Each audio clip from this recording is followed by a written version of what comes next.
Akshardham is a place where you'll experience Shanti.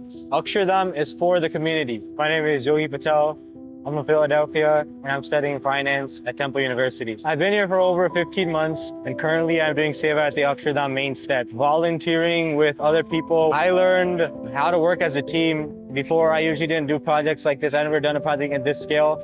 But after being here, I've learned how to work together with different people from different backgrounds. I'm gonna feel nostalgic, but also grateful that I took this opportunity. What motivated me was to make my guru, Mansai Maharaj, happy. There's a person on my team named Janiel Patel from Cherry Hill. What inspired me about him was just how much he cared about everyone else on his team. Every morning when we would start early, he would bring us food. He has brought bagels a couple of times, and every time he brings it, he always asks us, what do you guys want?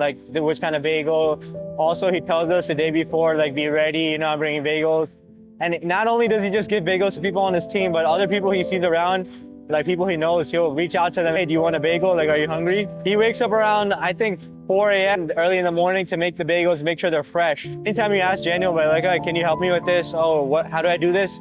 Right away, he'll be ready to help you out and, guide you on what you're supposed to do.